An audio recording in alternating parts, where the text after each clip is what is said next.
आपली संस्कृती, आपले संस्कार सदा राहू दे आपल्या सोबत. भारताच्या महान ग्रंथांचे आणि काव्यांचे संपूर्ण संकलन. सबस्क्राईब करा तिलक. रामाकडून कुठल्या कामाची अपेक्षा करून या असुरसुंदरीचे कोमलचरण या कुटीपर्यंत आले? प्रथम दर्शनीच माझं मन तुझ्याकडे आकर्षित झालंय. तुझ्या रूप यौवनाने मी आकर्षित होऊन तुझ्याकडे खेचले गेले. पतीची भावना ठेवून प्रेम अर्पण करायला आलीये. मला आपल्या भार्येच्या रूपात स्वीकार कर. परंतु मी एक पत्नीव्रत घेतलंय आणि तुझ्यासारखी स्त्री सवतीला कशी बरं सहन करेल? तुम्ही दोघं भाऊ माझ्या प्रेम प्रस्तावाला धुडकावताय केवळ एका शूद्र स्त्रीसाठी. हिचं तर मी नामोनिशाण मिटवून टाकेन. तुझ्या समोर हिला मी आत्ता खाऊन टाकते.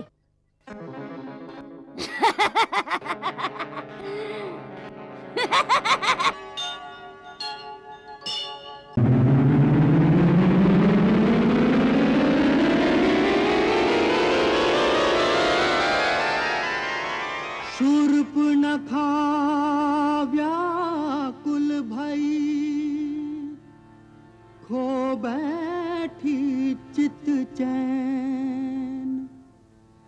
राम रूप को देख के चकाचौंध भय नैन. कामातुर लोलुप नारी जाहली अंध अविचारी. जाहली अंध अविचारी कामातुर लोलुप नारी. पसरवू लागे निज माया इच्छाकृत रूप धराया. इच्छाकृत रूप धराया पसरवू लागे निज माया.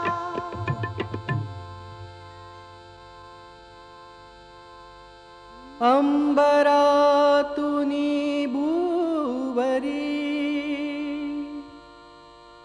लागला काम बाण. पेटून उठे कामाग्नी न राहिले अवधान.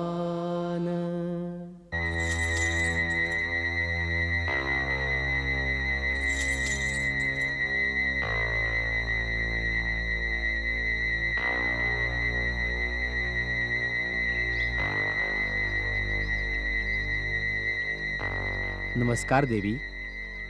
आपला परिचय? तसं पृथ्वीच्या पुरुषाला परिचयाची काय आवश्यकता? तू पृथ्वीचा परम तेजस्वी सूर्यपुरुष आहेस आणि मी त्रिलोक सुंदरी नारी. हे त्रिलोक सुंदरी, मी आपली काय सेवा करू शकतो? मी तीन लोकात फिरून आले, पण मला अनुरूप सुंदर साजेसा असा वीरपुरुष आजच भेटला. या पृथ्वीवर ना तुझ्यासारखा कोणी पुरुष आहे ना माझ्यासारखी स्त्री. विधात्याने आपल्या दोघांना एकमेकांसाठीच बनवलंय. म्हणून पतिभाव ठेवून मी तुझ्याकडे आलीये. मी इच्छेनुसार रूप धारण करणारी राक्षस कुळातली राजकुमारी शूर्पणखा आहे. माझं नाव कामवल्ली पण आहे. राजकुमारी शूर्पणखा? हो, लंकेश्वर त्रिलोकपती रावणाचं नाव तर तुम्ही ऐकलंच असेल. मी ऋषी पुलसीची पौत्र, महात्मा विश्वाची पुत्र, महाराज महाबली विश्वविजयी तेजस्वी रावण माझा भाऊ आहे. महाबली कुंभकर्ण आणि विभीषण पण माझे भाऊ आहेत. या विशाल जनकस्थानावर ज्यांचा पूर्ण अधिकार आहे ते पराक्रमी योद्धा खर आणि दूषण पण माझे भाऊ आहेत. देवतांचे कोषाध्यक्ष कुबेर पण माझे भाऊ आहेत. प्रसन्नता वाटली परिचय ऐकून. परंतु तुझा परिचय नाही मिळाला. तपस्वीच्या वेशात जटा धारण करून आणि धनुष्य बाणाने सुशोभित तू साधू पण दिसतोस आणि योद्धा पण. वास्तविक तू आहेस कोण?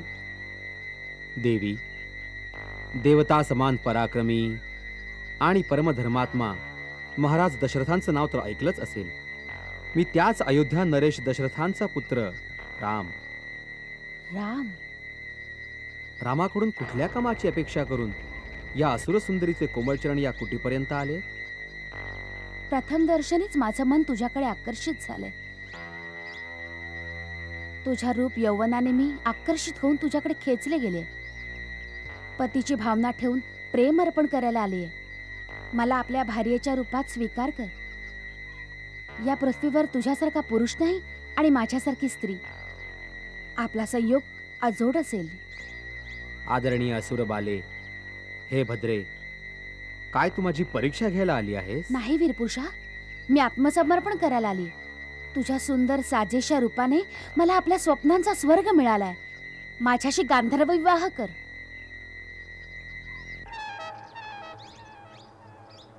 मी विवाहित आहे. ही माझी परिणिता धर्मपत्नी सीता.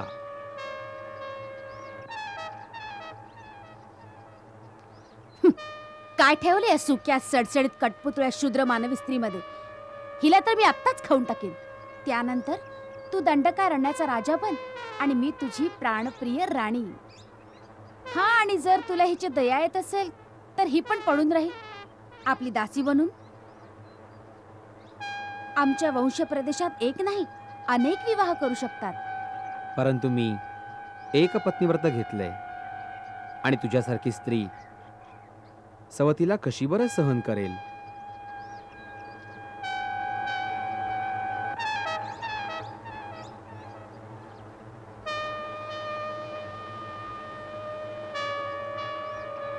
वहिनी, मी वनातून तुमच्या स्वयंपाकासाठी सुकी लाकडं घेऊन आलोय.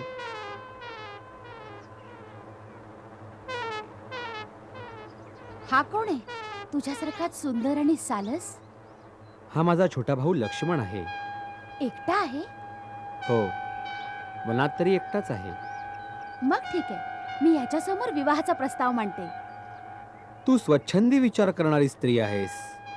तुला मनमानी करण्यापासून कोण थांबवणार? प्रयत्न करून बघ.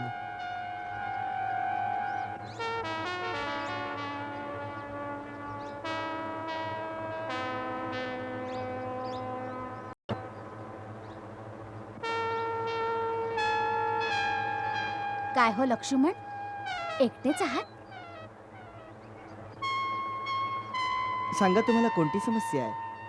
कष्ट नाही, मी तुझ्या सुखाचा आणि आनंदाचा प्रस्ताव घेऊन आली. आता तर आपण दादाकडे काहीतरी याचना करत होतात. त्या अभाग्याने माझ्या बोलण्याचा रोखच नाही ओळखला. म्हणतो मी विवाहित आहे. जाऊ दे त्याला. मी सर्व गुणांनी तुझ्या योग्य आहे आणि तू माझ्या योग्य आहेस. माझा परिणय प्रस्ताव स्वीकार कर. भद्रे, स्वामींना सोडून सेवकाकडे का बरं येतेस? काय तुझ्या दृष्टीने स्वामी आणि सेवकात काहीच फरक नाही? हे गजगामिनी, कुठे तू स्वामिनी बनण्याचं स्वप्न बघत होतीस? मी तर आपल्या मोठ्या भावाचा श्री रामचंद्रांचा दास आहे. माझी सहचारिणी बनून दादा वहिनींची सेवा करता करता थकून जाशील. राणी बनता बनता दासी का होऊ इच्छितेस तू? जा, तिथे जाऊन आपल्या मनोकामनीची याचना कर. मी इथे याचना करायला नाही आले. तुम्ही दोघं भाऊ माझ्या प्रेम प्रस्तावाला धुडकावताय केवळ एका शूद्र स्त्रीसाठी. हिचं तर मी नामोनिशाण मिटवून टाकेन. तुझ्या समोर हिला मी आत्ता खाऊन टाकते.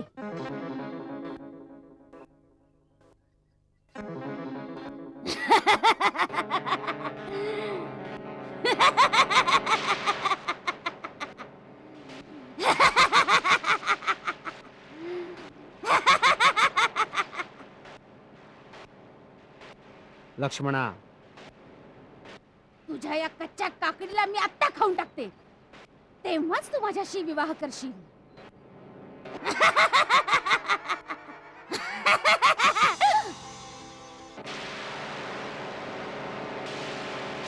कापलं कापलं माझं नाक.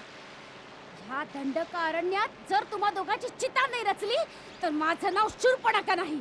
मी रावणाची बहीण नाही आणि खरदूषण माझे भाऊ नाहीत.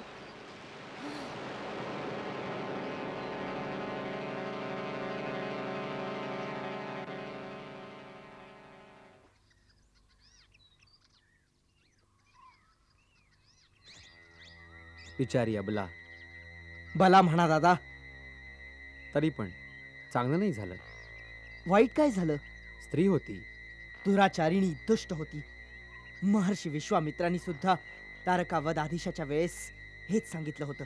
अशा दुष्ट नारीचा वध करण्यात काहीच दोष नाही. आपण तर तिचं फक्त नाक कापलंय.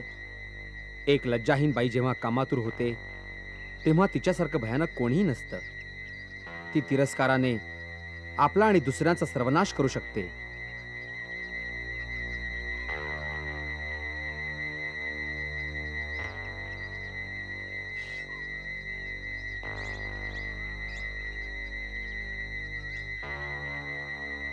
शूर्पणखा याचा बदला घ्यायला नक्की येणार. आपल्याला सावध राहायला हवं. हो दादा.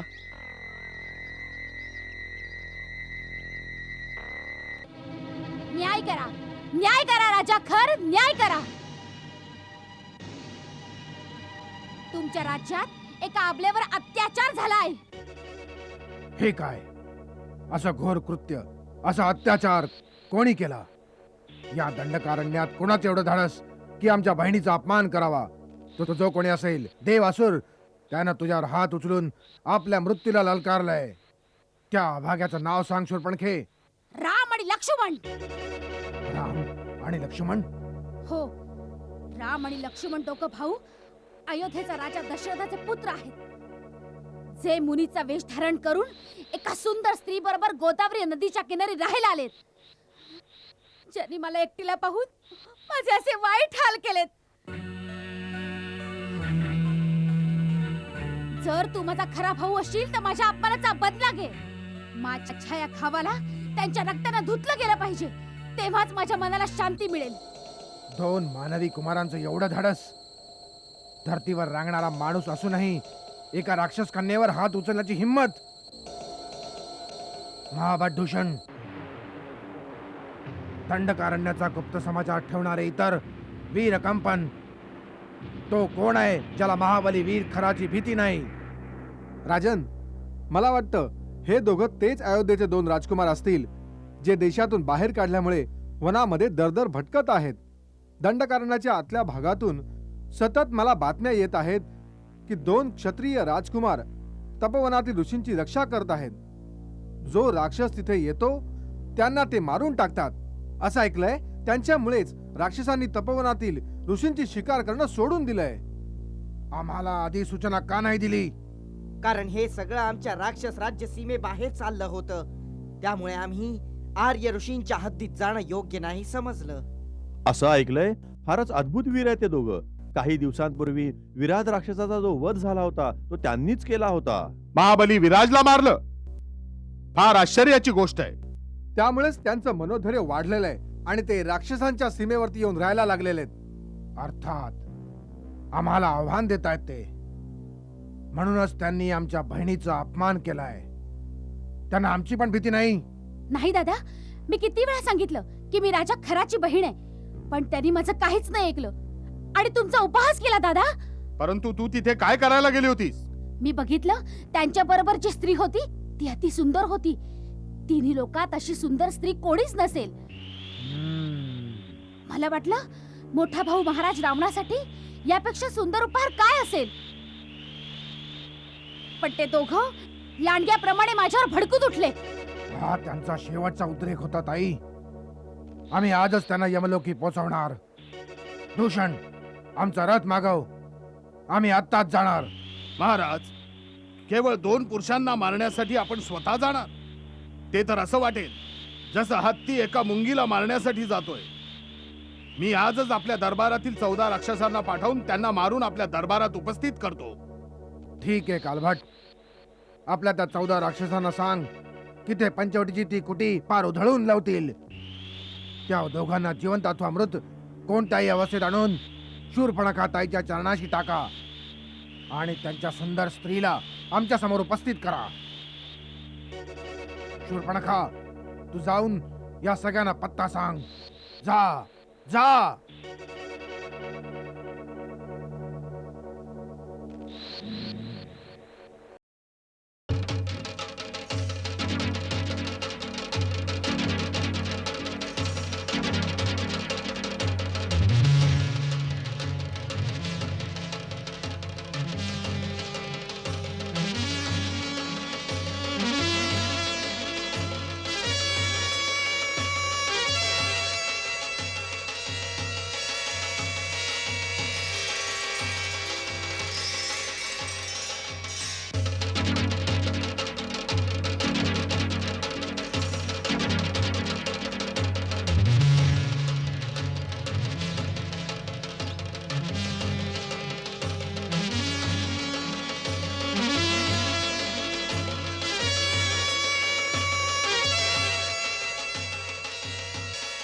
माझा अनुमान खरा निघाला. ते आले.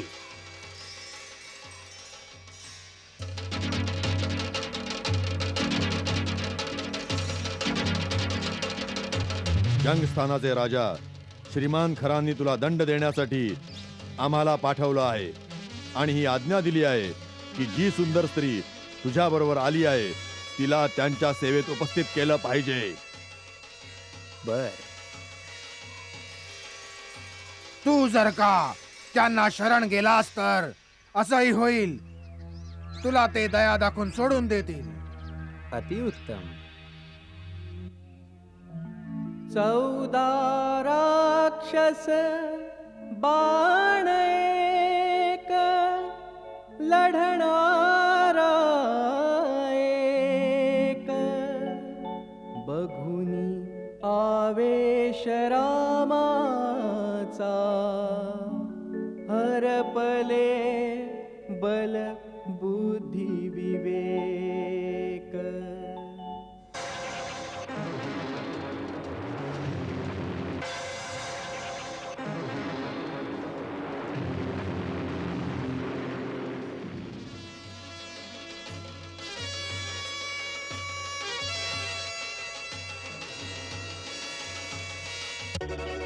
काय म्हणालीस? एकाच बाणांनी आपल्या 14 योद्ध्यांना मारून टाकलं.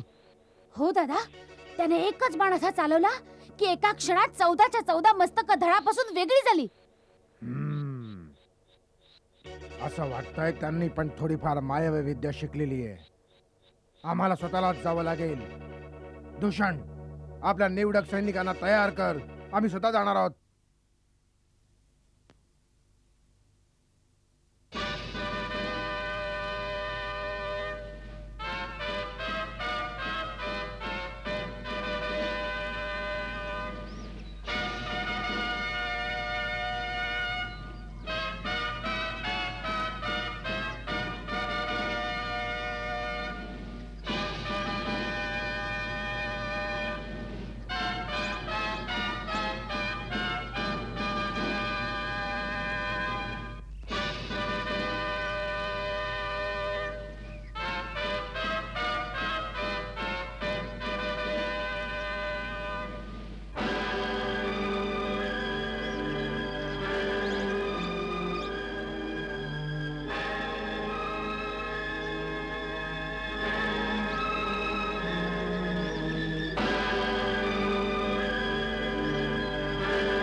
लक्ष्मणा, असं वाटतं खरदूषण स्वतःच सेना घेऊन आले.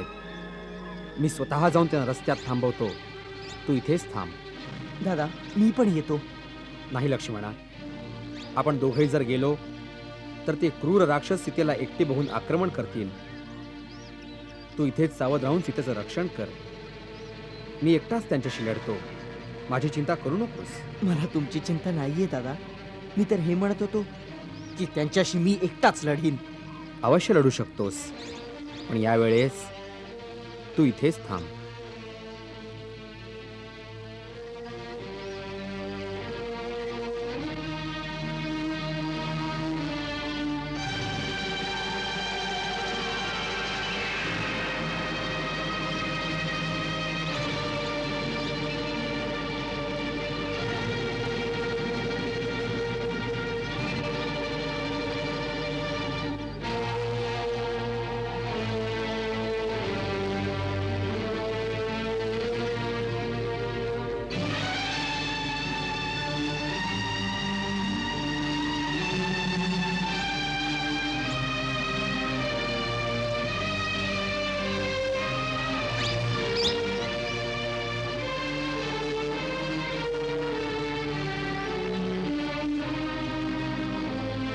अरे दंड मानव, तू एक तुच्छ मनुष्य असून आमच्या राज्याच्या सीमेवरती उत्पात माजवलायस. आम्ही तुला प्राणदंड द्यायला आलोय. तो धनुष्यबाण तिथे धर्तीवरच ठेव आणि पुढे येऊन स्वतःला आमच्या स्वाधीन कर. अभिमानी राक्षसा, हा धनुष्यबाण आम्ही ऋषींच्या आज्ञेवरून उचलला आहे, ज्यांना तुझे राक्षस अकारण मारत आहेत. आता हा बाण तुझा आणि तुझ्या सेनेचा संहार केल्यावरच भात्यामध्ये परत जाईल. आम्ही डरपोक शत्रूला एकदा पळण्याची संधी अवश्य देतो, कारण रणांगणात पाठ दाखवून पळणाऱ्या शत्रूवर आम्ही प्रहार नाही करत. जर प्राण वाचवायचे असतील तर अजून वेळ आहे. मला तुझ्या मूर्खपणावर हसायला येतंय. एकटाच माझ्या सेनेचा आणि माझा सामना एकत्रपणे करायला बघतोयस. मी तुझ्यावर दया दाखवून अजून गप्प होतो, पण तू दयेच्या पात्र नाहीयेस. दूषण, आपल्या सेनेला आज्ञा दे की याला सगळ्यांनी घेरा. जशी आज्ञा. राम, हे सगळे मायावी आणि कपट युद्ध करणारे आहेत. त्यांच्या शस्त्रांनी त्यांनाच उत्तर दे. तुझ्याजवळ विश्वामित्रांनी दिलेलं मोहिनी अस्त्र आहे. ह्या वेळेस त्याचा उपयोग कर, ज्यामुळे ते स्वतः त्याच्या मायावी शक्तींनी प्रभावित होतील आणि एकमेकात लढून मरतील. जशी आज्ञा. रामाच्या ध्यानी येती अगस्ती, अस्त्र मोहिनी ते स्मरण करविती. अस्त्र मोहिनी ते स्मरण करविती. खर दूषणाच्या सेनेवरती राम मोहिनी अस्त्र सोडिती. राम मोहिनी अस्त्र सोडिती. रामच राम जाहले चहूकड, रामच राम जाहले चहूकड. जो तो श्रीरामा संग लढे. ठार होत मग शत्रु परस्पर, टीकेन कोणी श्रीरामा समोर. टीकेन कोणी श्रीरामा समोर. टीकेन कोणी श्रीरामा मूर्खांनो, समोर. हे काय टीकेन करताय? कोणी श्रीरामा आपसातच काय लढत आहात? समोर. दूषण, हे काय चाललंय? दादा, आपले योद्धे वेडे झाले आहेत. आपसातच लढून मरत आहेत.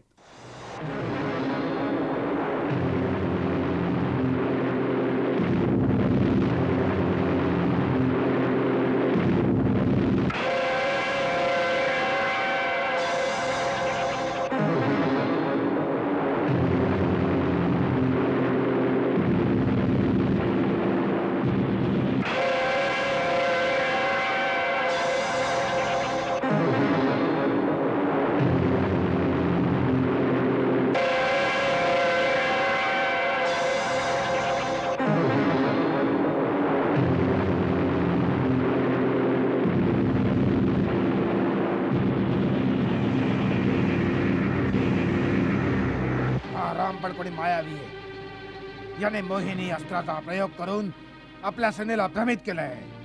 असं तर मी पण प्रथम याच्या मायेला संपवतो. हे घे.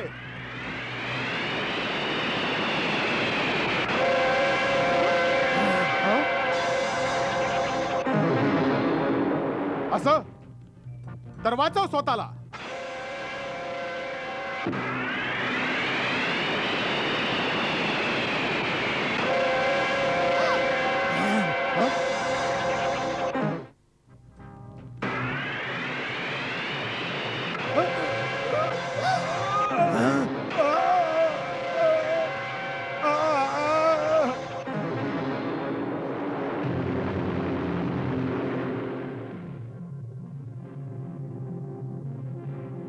दूरता, दूषणाला मारून तू आपल्या मृत्यूला बोलवलायस. कुठून आमची थोडी विद्या काय शिकून आलास? तू स्वतःला फार मोठा मायावी समजायला लागलास. आता बघच, मी तुला दाखवतो आपल्या मायेचा प्रताप.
तू धन्य आहेस राम. महाबली, खर आणि दूषण यांना या जगतात तुझ्या व्यतिरिक्त कोणीही मारू शकत नव्हतं. तुझा सदा विजय असो.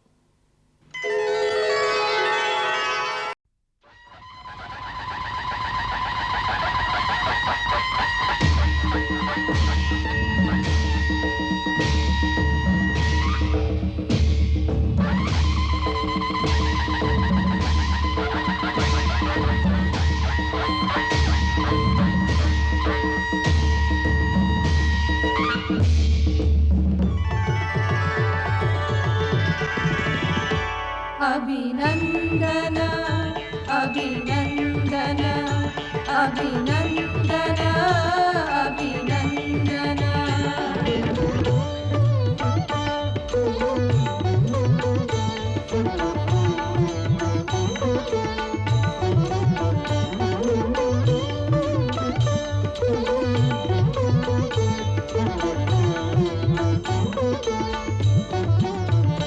अभिनंदन अभिनंदन अभिनंदन अभिनंदन अभिनंदन सादर अभिनंदन अभिनंदन सादर अभिनंदन.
लंकेश्वर राजेश्वर हे दशानन हे दशानन. लंकेश्वर राजेश्वर हे दशानन हे दशानन. अभिनंदन सादर अभिनंदन अभिनंदन सादर अभिनंदन. लंकेश्वर राजेश्वर हे दशानन हे दशानन.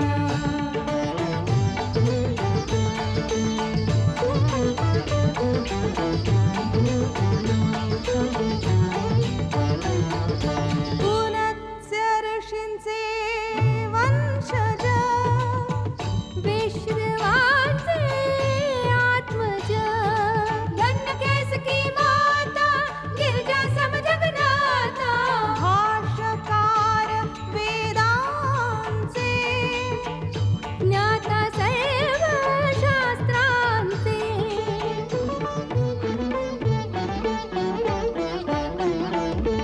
इतर नगरी असती मोतीच्या. तुम्हाकडे सोन्याची लंका. सुदृढ सशक्त समर्थ निश्चयी राजांचे महाराजा रावण. अभिनंदन सादर अभिनंदन. लंकेश्वर राजेश्वर हे दशानन हे दशानन. लंकेश्वर राजेश्वर हे दशानन हे दशानन.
राजेश्वर हे दशानन हे दशानन.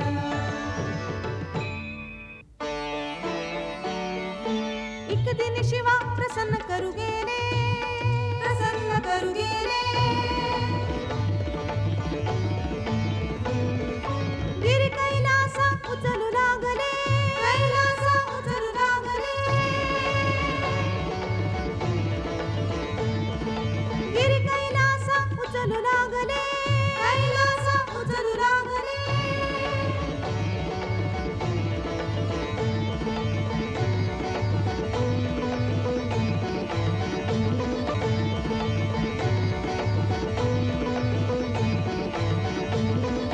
बघुनी हे शिव ही स्मित करती, शिव ही स्मित करती. भार वाढवी शिव गिरीवरती, भार वाढवी शिव गिरीवरती.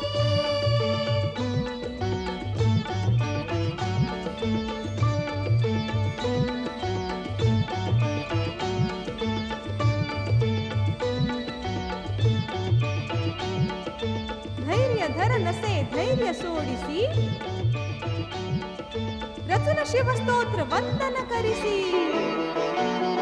जटाटवी गलज्जल प्रवाह पावितस्थले गलेवलम्ब्य लम्बितां भुजङ्गतुङ्गमालिकाम् डमड्डमड्डमड्डमन्निनादवड्डमर्वयं चकार चण्डताण्डवं तनोतु नः शिवः शिवम्.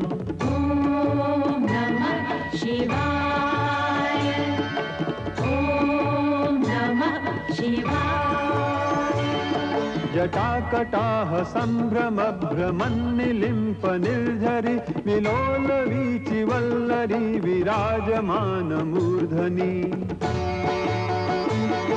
धगद्धगद्धगज्जललाटपट्टपावके किशोर चन्द्रशेखरे रतिः प्रतिक्षणं मम.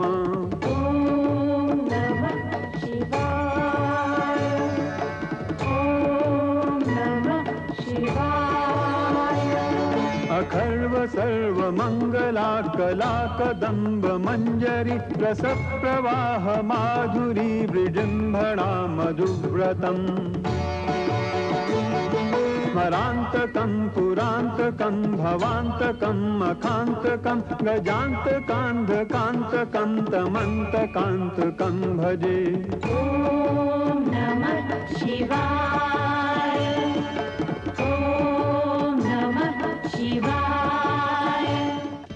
धैर्य धर नसे धैर्य सोडिसी,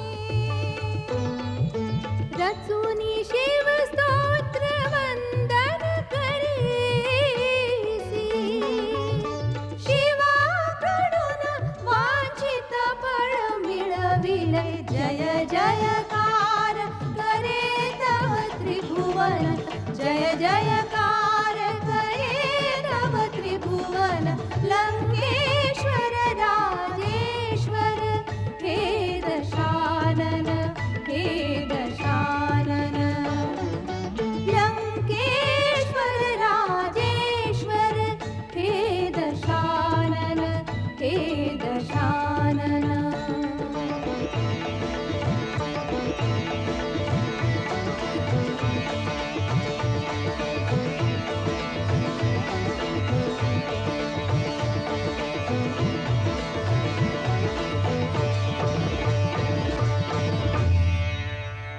न्याय करा, न्याय करा, न्याय करा महाराज. माझ्यावर अत्याचार झालाय महाराज. लंकेश्वर महाराज रावण, मला न्याय द्या. काय झालं शूर्पणखे?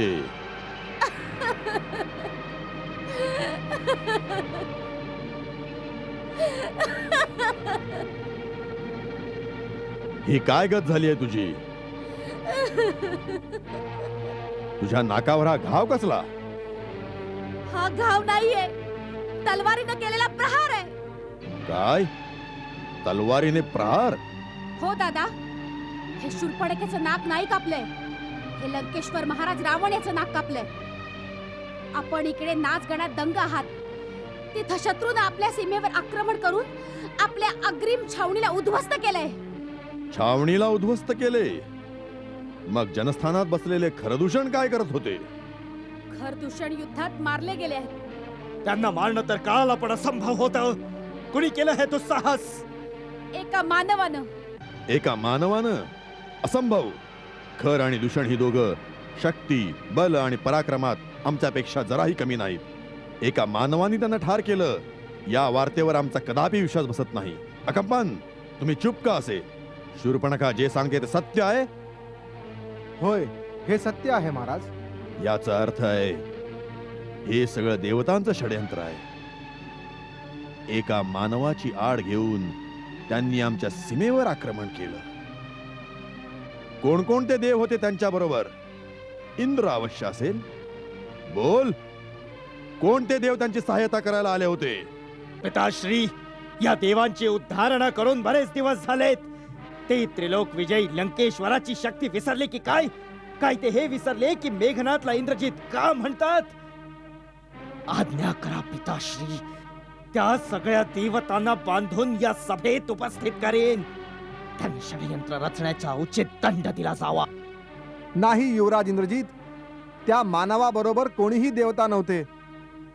कोणी देवता नव्हते तर मग अशी कोणती शक्ती होती त्यांच्याकडे? तो एकटा होता. एकटा होता? तो मानव होता की भगवान? स्वयं विष्णूंना सुद्धा असं एकट्यानं साहस करणं कठीण आहे. हो दादा, तो होता तर मानवच, परंतु कोणीतरी अलौकिक मानव असावा तो. त्याचा धाकटा भाऊ पण त्याच्या बरोबर आहे. दोघांच्या रूपात अशी मोहिनी आहे, एकदा पाहिलं की त्यांच्यावरची नजर नव्हती ढळत. त्यांच्या बरोबर एक स्त्री पण आहे, जिचं रूप एकदा पाहिलं तर कामदेव सुद्धा मोहित होतील. कोणी देवांगना, अप्सरा, गंधर्व, किन्नर अथवा नागकन्या सुद्धा तिच्या सौंदर्याशी स्पर्धा नाही करू शकत. शूर्पणखा, तू मला यावेळी त्यांचं आणि त्यांच्या स्त्रीच्या सौंदर्याचे गुणगान नको सांगूस. मला त्या मानवाच्या शक्ती आणि बळाचा विचार करू दे. मला विचार करू दे की कोणत्या कारणास्तव त्याने रावणाच्या शक्तीला आव्हान करायचं साहस केलं आहे. त्याच्या मागे कोणता डाव असेल? तेच तर मी सांगते. यामागे भेद एवढाच आहे की मी जेव्हा त्या स्त्रीला पाहिलं आणि विचार केला की ज्या प्रकारे या जगातली प्रत्येक वस्तू महाराज रावणाकडे आहे, त्या प्रकारे या स्त्रीला सुद्धा लंकेश्वर महालाची शोभा असायला हवी. हा विचार करून मी त्या स्त्रीला आणण्याकरता गेले तर दोघा भावांनी माझ्यावर आक्रमण करून माझी दुर्दशा केली. जेव्हा मी हे सांगितलं की मी लंकापती रावणाची बहीण आहे तर माझ्यावर हसले ते. एवढंच नाही, माझं नाक कापून आपणास आव्हान केलंय आणि म्हणाले, जाऊन आपल्या भावाला सांग की आपल्या वीरतेवर जेवढा अभिमान असेल तर स्वतः येऊन घेऊन जा या सुंदरीला, नाहीतर आपल्या नकट्या बहिणीच्या मागे तोंड लपून लंकेतून परागंदा हो. बस, पुरे शूर्पणखा. क्षमा करा महाराज, माझं हृदय अपमानाच्या आगीत होरपळतंय. त्यांनी आपल्या बहिणीचं नाक कापून असुरांना एक प्रकारे आव्हान दिलंय, आपल्या वीरतेला आव्हान दिलंय. जर आपल्यात आत्मसन्मानाची भावना असेल, आजच त्या स्त्रीचे हरण करून घेऊन या आणि त्या दोघा मानवांना माझ्या हवाली करा. म्हणजे मी त्या दोघांना माझ्या इच्छेनुसार दंड देईन. तेव्हाच माझ्या या अपमानाचा बदला पूर्ण होईल. अवश्य शूर्पणखा, आम्ही तुझ्या अपमानाचा आणि आपल्या भावांच्या मृत्यूचा बदला घेणं आमचं प्रथम कर्तव्य समजतो. अन्यथा जगातले लोक आमच्यावर हसतील. अकंपन, कोण आहे तो मानव ज्यांनी आपल्या मृत्यूस बोलावला आहे, आमच्या भयंकर जनस्थानाचा विनाश केला आहे? आमचा अपराध करून इंद्र, कुबेर, यम आणि स्वयं विष्णू सुद्धा सुखाने राहू शकत नाही. जो रावण काळाचा सुद्धा काळ आहे, अग्नीला सुद्धा भस्म करू शकतो, मरणाला सुद्धा मारून टाकायची शक्ती बाळगतो, त्याच्या वाटेस जायचं साहस कोणी केलं आणि का केलं? महाबली लंकेश्वर ते कौशल देशाचे राजा दशरथाचे पुत्र आहेत.